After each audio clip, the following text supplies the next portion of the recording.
Ketika banjir dan longsor merusak daratan Sumatera, media sosial justru memperlebar kerusakan lain, yakni kekacauan informasi.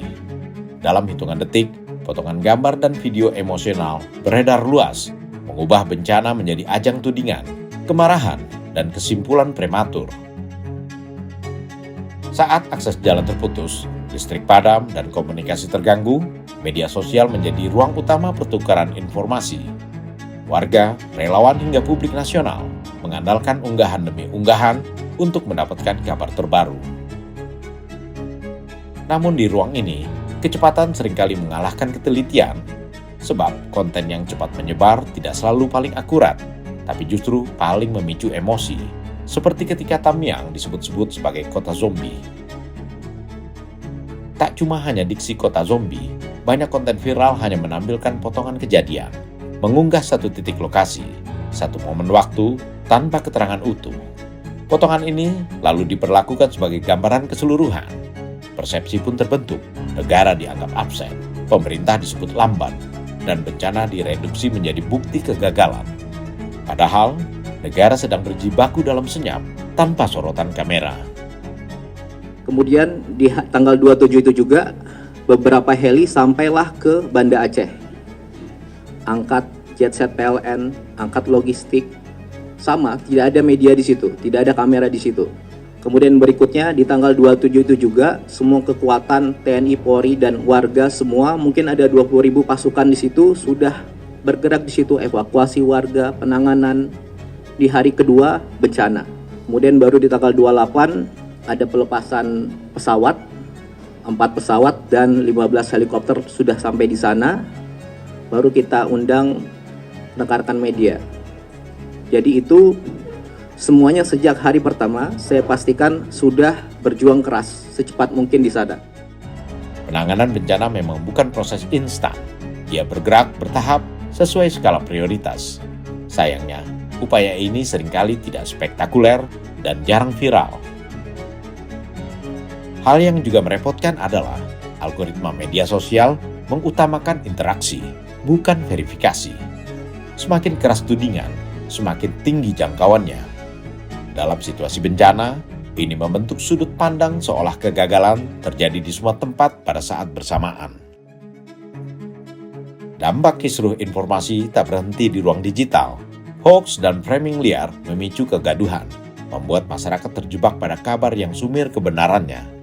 Distribusi bantuan, khususnya hasil dari donasi masyarakat, berpotensi terganggu oleh laporan yang saling bertabrakan. Dalam kondisi ini, fokus penanganan bencana beresiko terusik, dari penyelamatan nyawa melebar dengan upaya mengurai kebenaran informasi. Kabar tumpukan mayat dalam mobil di Jalan Langsa Tamiang adalah contoh dari keribetan efek informasi yang tidak valid. Hasil pengecekan polisi dan Basarnas, kabar itu tidak terkonfirmasi. Masalahnya, meski telah dibantah, kabar itu masih beredar liar di lini massa, lengkap dengan bumbu visual dan narasi yang menggugah emosi. Cerita lain dari Tamiang adalah gambaran dan diksi wilayah ini sebagai kota zombie. Bahkan hanya demi mengejar perhatian dan iklan. Media arus utama, baik online maupun televisi, menggunakan frasa kota zombie dalam beritanya. Jurnalisme telah kehilangan marwah, karena yang dijual hanyalah sensasi. Warga Tamiang tak bisa menutupi kegeramannya dengan ulah konten kreator yang membuat rekaman video kota zombie di tempat mereka tinggal. Udah dibilang kota zombie. Jadi rata-rata relawan luar kalau masuk daerah kami ini yang agak ke dalam itu kayak sengaja mau melihat bener nggak ini kota zombie. Jadi ngasih tarik ulur supaya kita mengejar. Kami bilang jangan kayak gitu bang, kami manusia. Kami bilang abang campak aja nggak kami kejar nggak apa-apa. Kami bilang nggak dikasih pun nggak apa-apa, tapi jangan kayak memang dimain-mainin gitu. Mau melihat ini kota zombie dengan keadaannya, dengan keadaan kami berlumpur bang. Memang sengaja supaya kami dikejar kayak gitu. Itu tadi dia buat konten sehingga konten itu nanti akan menghadap kan hasilnya kan Sedih lah kok menghadapi ini ya kan. Sampai dibilang kota zombie itu berarti kota mati. Kita nih mayat yang ngejar-ngejar orang itu mencari makanan. Kan hari udah seminggu ada bantuan. Media sosial memang ibarat pisau bermata dua. di satu sisi mempercepat informasi sehingga warga dapat melaporkan kerusakan atau menyalurkan kebutuhan. Tapi di sisi lain, konten yang belum terverifikasi menjadi racun bila ditelan mentah-mentah. Potongan video atau foto tanpa keterangan justru dapat memperkeruh keadaan. Informasi itu dapat menggeser upaya pemulihan dan menciptakan kesalahpahaman. Dalam beberapa kasus, informasi yang tak valid dilengkapi visual dan narasi bak kompor meleduk, menyebabkan warga dan media menarik kesimpulan secara prematur. Media sosial pun menjadi alat yang mengacaukan situasi.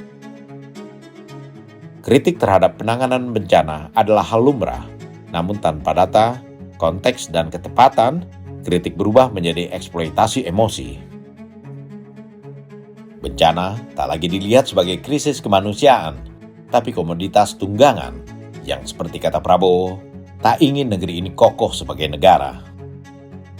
Sekali lagi saya minta kita waspada ke depan, karena justru di saat ini ada kecenderungan segelintir masyarakat, terutama mungkin yang punya motivasi politik, atau bahkan saya terus saja melihat ada mungkin pihak-pihak kekuatan-kekuatan luar yang dari dulu selalu saya tidak mengerti, tidak suka sama Indonesia, tidak suka Indonesia kuat, Indonesia mantap gitu. Dalam rangka ini, di tengah bencana, di tengah musibah, mereka yang ditonjolkan adalah kebohongan, ketidakbenaran. Dikatakan pemerintah tidak hadir, puluhan ribu dalam saat-saat yang pertama sudah dikerahkan ke situ. Kita lihat buktinya. Saya lihat sekarang ini mungkin ada pihak yang khawatir karena rakyat baru sekarang lihat pemerintah Indonesia ini ternyata kuat. TNI kuat, Polri kuat, BNPB kuat, Basarnas kuat. Mampu kita kerahkan puluhan helikopter dalam waktu singkat, belasan pesawat terbang. Ada tempat-tempat yang tiap hari BBM diantar dengan pesawat terbang, dengan Hercules. Ini hanya bisa oleh negara yang kuat. Ada desa-desa yang tiap hari, yang sekarang masih belum tembus, saya kira nanti mungkin ada laporan dari BNPB, tiap hari didatangi oleh helikopter. Di tengah cuaca yang di gunung-gunung itu ya masih penuh kabut, hujan juga masih sering turun cepat. Saya baru dari situ, saya dari Takengon, saya dari Bener Meriah, saya lihat kondisinya tidak gampang. Kesulitan medan kerap tak dibaca publik. Padahal di tengah bencana, empati seharusnya lebih cepat dari amarah. Verifikasi seharusnya datang sebelum kesimpulan. Karena saat media sosial ikut memperkeruh keadaan, yang paling dirugikan bukan hanya pemerintah, tapi justru para korban yang masih butuh pertolongan.